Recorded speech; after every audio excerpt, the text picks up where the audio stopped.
Hi guys, today let's have a look at how the Apple HomePod commercial was made, which I think was actually like all practical. Well, most of the main parts anyway, including the most amazing shot which within the commercial, which was this living room expanding and extruding out, which I thought was done practically as well. I actually went ahead and drew like a diagram and everything, but okay, we're gonna come back to that later. Of course, none of this is 100% certain because I didn't work on the commercial or anything like that, but if I had to put my money on it, I'd probably say that it was done practically rather than with 3D effects and 3D models and things like that. But anyway, let's get started. First of all, let's skip past some of the simpler or more basic shots within the commercial. So let's start with this scene where the table is expanding out or extruding out. Now, I think most people would probably say this was done like practically, because you can actually just see, they're not even trying to hide it. There's two different levels to the table where the bottom part can just slide out, and you can actually see like the gaps within the magazine, where the creases, where the joints are, where the paper can actually be hidden underneath. You're going to see it clearer in the next shot, where the table could be like hidden underneath here, and then as the table expand out, it can just like, slide out from underneath this little gap right here. And also, as you're watching it, you can see like all the little reflection from the lighting and the reflection from the lamps and stuff. And even previously, if you look, as she was sitting on the couch, you can actually see like little reflection of her affecting the table as well. So it's most likely, it's probably easier as well to just do it practically. And also, if you look at the next scene, so right now the table is extending out. So when we cut to the next scene, the table... Oh, sorry, I went a bit too far. The table is still present there within the scene. So it would make much more sense to just do it practically than trying to do a green screen and put some digital effects on it. Now, if you move on to the next few scenes, we're going to see the same thing again. They're not actually even trying to hide it. I think they're actually just going for like a practical look. So there's no need to hide it, that they're doing it practically. If you look at the living room as it's expanding out, you can actually see that there are like two different levels. So initially there's like an outer layer, and as the outer layer move apart, you can actually see that the outer layer is like kind of on a higher level. So it's like on a shell. So as it moves apart, it will reveal the floor underneath. The same with the wall as well. You can see here that there's like an outer layer, and as it moves apart, it will just reveal the bottom layer underneath. And you can also see as well where as the room move apart, like the curtains swinging from the movement, the momentum of the set moving apart, which all of this I think is done like most likely practically. I mean, it will be easier and probably faster to do it practically rather than and more realistic, and with achieving a better look and result. Now, these small imperfections and things are seen throughout the commercial. If you look at the next scene, now you can start to see other stuff as well. Here's where she's just sitting on a sofa and just pushing it out. I think actually when they're shooting this, she's actually sitting still. So the part of her set where she's sitting is actually standing still. And as she moves her arm out, it's actually this wall which is moving out. So, but the camera is actually moving to the left with this wall. So it's kind of creating a small illusion that she's like pushing herself out, when in reality, I think she's just sitting still, right? But anyway, that's part of the besides the point. The point is, if you look again, you can see like all the little kind of rails and tracks of how this could be done practically. You can see that there's like an outer layer, and as the outer layer move apart, you can see like the lower layer revealing the layer underneath. And you can actually look as well. I mean, if this was done digitally, you would assume would be much more perfect. If it was done with a 3D model and just extruded out, all these colors, when they're extending, would be completely like pixel perfect, line up with all the patterns. And also you wouldn't see like all these like little, difference in level. Just they could have just extruded out where the pattern is on the exact same level as the outer layer. Of course, unless the digital artist is doing some next level stuff and purposely leaving in imperfections and leaving this kind of outer layer effects, or trying to fool us that maybe it's done practically. But I don't think so, to be honest. I think it would just be cooler if they had done it like just practically. So I think that's their approach. They want to make a cool commercial, and they'll be like, if you were the director, it would be so much cooler to just do it for real. I mean, again, if you look at all the pictures in the wall and stuff, like the color, if you look at it carefully, like all the patterns, it doesn't actually quite line up perfectly. It's kind of like just kind of close, but not quite. I mean, if you look at the color here, I mean, where's this color, like this brown color coming from? There's no brown color on the pattern. And some of this pattern, I mean, where's this white stuff? where does this line up to? Because obviously when you're building a practical set, obviously it must be an intricate set. It's probably impossible to get every single colors and pixel to line up perfectly, so a lot of them is just approximation. So if you look at all these patterns, it's not exactly like, look at this line, it's not lining up to anywhere. So obviously if you do it in 3D, these lines will just line up perfectly. If you go into Photoshop and stretch your image out, all these little colors and patterns would line up perfectly with the wall. Okay, now let's get to the main shot within the commercial. I think this is the shot that's probably the most amazing one, and it's why when you see it, you think, oh, it must be done like 3D or with special effect and things like that. There's no way they could have done this practically, right? Because I thought the same thing as well when I saw it the first 49 times or however I saw it many times, right? Because I think it's the main movement that's really amazing. It's not the first two ones. So obviously the first one, the wall just slide out normally. So right now you're like, yeah, it probably could be done practically. Then it moves kind of like diagonally backwards.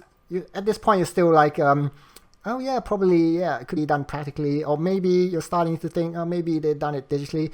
But it's the third movement where the room, okay, so the first one is sliding to the right, the slide diagonally backwards. Then the third movement right here, where the room is extruding and spinning out, is where most people are thinking, well, that's impossible to do practically, right? I mean, there's no way the wall could actually move like that. But now actually having seen it a few times, now I actually think it's probably done practically, right? Let me explain now with the help of my amazing diagram. Okay, I'm just going to drag my amazing diagram down here. I did in Photoshop. I know, it's beautiful. Yeah, I know, I hear you saying I should be an artist and stuff like that. But, it's against my principle to put a monetary value on a piece of art, Unless, of course, you want to buy my Lightroom preset pack, which is now only $9.99. Oh, of course, I'm joking. I don't have any Lightroom preset pack. But still, nevertheless, let's look at this diagram I've drawn, right? Okay, so this red part right here is the wall with the original sofa on it. So if you go right to the beginning, this part right here is this red part right here, right? And the other part where there's like the other part of the sofa that expand out. So this part of the sofa, this wall, and extending to the back of the I think that's the bathroom door, is the red part right here, right? So this is the original sofa, and this is the other half of the sofa, right, extending out here. And then there's a wall going back there, and then another wall where here's like the bathroom door. So if you I'm not sure how I can show both of this at the same time, but if you imagine, so this is the original sofa, the other part of the sofa extending to the right, so it's extending the wall to the right here, and then there's a wall going back into space somewhere, and then extending out to the right again where there's a bathroom door, right? So that's this part right here.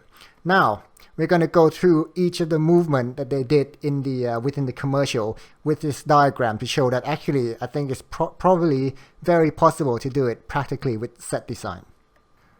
Okay, so let's start from the beginning. So initially, obviously, the sofa, the two parts of the sofa are right next to each other, right? So it hasn't moved yet. So if we look at our diagram, the left side of the sofa and the right side of the sofa, and the room that's extending to the back with the bathroom door right here is all next to each other. And the black part here is basically the wall underneath with all the extrusion effect, the elongated pattern painted on it, right? So okay, let's start with the first movement, right? So at the beginning, the wall start to move apart, so just move horizontally along the same axis, right? So there's no rotation or diagonal movement. So let's do that with our diagram here. Okay, so let me just select this quickly. Okay, so right now the wall just move across horizontally without any spinning or anything like that, right? So right here it moves from here to there, so revealing the first section of the wall underneath. Now for the second movement, the wall just simply move back diagonally backwards like that, right? So the wall is still facing the same direction as this wall, but it just moved diagonally backwards into the side. So let's do that with our diagram. So I'm going to select the diagram again. Bam. Okay, so right now the wall, after having moved horizontally this way, it just moved diagonally and backwards in this direction, right? So right now the two walls is still facing the same direction, as you can see in the video. So this wall and this wall is still facing the same direction. All it did was just move to the right and then back diagonally to here right now. So right now the room is back here, you know, with the bathroom door going all the way back there. Now for the next movement, here's where it gets interesting. If you actually look, right, the movement where it spins out and extrude, if you actually think about it, it's actually the camera moving that gives the illusion that the wall is actually like moving and spinning and extruding out like in a curve. But actually, if you actually look at it very carefully, the wall doesn't actually move anywhere. All it does is it just folds or rotates. So it just stays in the same place and it just rotates 90 degrees, right? But because the camera is actually moving at the same time, it creates the illusion that the room is actually moving outwards. But actually the room just staying still. All it does is this wall, right, just rotate 90 degrees to become 90 degrees from this wall. So right now they're facing the same direction, so it just rotates 90 degrees, and now this wall and this wall is just 90 degrees to each other. So that movement, all that this wall did was just rotate 90 degrees, but the camera is moving at the same time, so it creates an illusion that the wall is actually like flying to the back. So now let's do that movement with our diagram, right? So okay, right now our wall has moved to the right and then it slid backwards and horizontally, diagonally, sorry, to the back, right? And now it's right, let me get the frame, it's right here, right? Okay, so these two walls still facing the same direction. Now for the next curving movement, all it does is just rotate from facing the same direction to 90 degrees from this wall. So okay, I'm going to change the pivot point slightly. This is just probably not done very accurately, but probably give you an idea, right? So right now, first movement to the right horizontally, then diagonally to the back, and then the third movement is it's simply rotating 90 degrees like this. Bam, to face this direction. So right now, this wall right here is now facing 90 degrees to this wall, just like in the commercial where it rotates out, bam, and now it's facing 90 degrees to each other, right? Because if you actually look at the wall right here, there's actually no curve to it. So actually when you're the illusion that the wall is like extruding out on a curve is actually all just an illusion. All it did was just rotate or fold backwards. So it didn't like move on a curve or anything. The wall is just straight this way and straight that way. Just like in our diagram, the wall is just straight this way and then straight that way. And the third movement is simply this wall just rotating. Now, after this wall having rotated 90 degrees, the next two movement is actually now just simple, right? So that's 5 movement in total. So the beginning, slide out horizontally to the right, slide out horizontally to the right, then slide backwards diagonally, then just rotate 90 degrees. So we've done all that with our diagram now. So the next movement is just this wall moving backwards diagonally and then horizontally along this wall right here. So after it rotated 90 degrees, right, it would just move diagonally backwards and then horizontally along this axis. So right now, the last movement is 90 degrees to this wall, so it simply move along its like horizontal axis. So let's do that with our diagram. So after the, let's go back to the same frame. So after the wall has rotated 90 degrees, right, so now our wall has rotated 90 degrees, it just moves along this wall horizontally backwards. So let's look at it in our video. So it moves horizontally backwards along this wall and then just horizontally out. So here it's the same. It just moves from here, diagonally backwards, and then just horizontally out 90 degrees from our original wall, right? So it moves 90 degrees out from our original wall. So here's the same. It just moves diagonally backwards and then horizontally out from our original wall. So as you can see from the movement from our diagram, at no point did this wall move in such a way that it would like kind of, you know, run into like the track. So initially when I saw this for the first time, I was like, oh, if they do it practically, there's no way they could have moved this wall all along this track without this like the bathroom part and the bicycle part running into the structure of this kind of the wall underneath itself. But after having done the diagram and trying to move things around, I can see now that moving from all the way here, sliding along here, and rotating, and then sliding back here and back here, it's actually very possible to do without actually these like the bathroom part. So if you can actually see right now, the camera is probably looking in about this direction. So this wall right here is this wall right here, and this wall right here is this wall right here, this face right here is this face right here, and this face right here is this face right here. So as you can see, this part of the room can move all the way from here along to here and ending up in this position without actually like having any conflicts or being physically impossible to do, right? You can actually even see the original platform of the room. Now, I think this is the platform of the bathroom, the bicycle room, where I just move along the ground. And again, you can see the pattern on the ground that's not actually very perfect or kind of digitally done. You know, I think if it was extruded in a 3D model, everything, all the corners and everything would be much more kind of perfect looking. Again, obviously, as I said, unless the digital artist might be doing some like next level stuff and leaving in like imperfections and things just to fool us. But I don't think so. I think it would be, you know, in the director's mind, if you're directing this commercial, and Apple are known to do like kind of cool commercial, you would think if you want to do something cool, you probably do an illusion that's practical. You know, I mean, because if you do it in CG, that just lose all meaning. In CG, you can just do anything you want. There's no point to optical illusion with CG. It's not very cool, to be honest. So I mean, again, so if you go back and watch the commercial, right, and just try to find like a high quality version and look at how all the patterns and the colors, and you will see that they don't actually line up like on quite a lot of places. They're kind of an approximation, but you actually go and look, all these little colors doesn't line up with what's on the wall at all in quite a lot of cases. So I mean, obviously if they do it digitally, all the colors would probably like line up perfectly.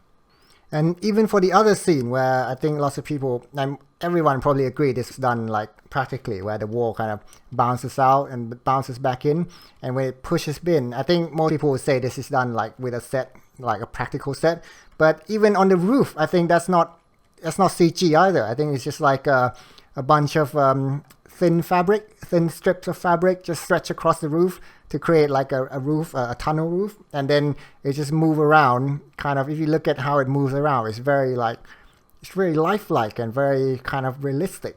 I mean, if they're gonna do like digitally, it'd probably be more stylized, and maybe this would dance to the beat more and things like that. But if you actually go and watch the commercial, it just seems like a bunch of thin strips of fabric being kind of like vibrating around and just like maybe having air blown on it to create like a wavy pattern, things like that. Okay, well, that's it. That's just my take on how the Apple commercial, HomePod commercial was done. Yeah, I think it was all done practically, but I bet in 2 days Apple is just going to come out and review that it was done all in green screen with 3D models and stuff like that, and I just look like an idiot. But to be honest, that's nothing new. And I can always just delete the video in that case. But on the off chance that I'm correct, then I'll just look like a genius. So I don't know. What do you guys think? Maybe some people think it's CG, some people think it's practical, some people think it's a combination of both. For me personally, I think if I had to put my money on it, it would probably be like 95% practical, with all the main parts being practical. So yeah, that's all I've got to say really. So maybe we'll see you around.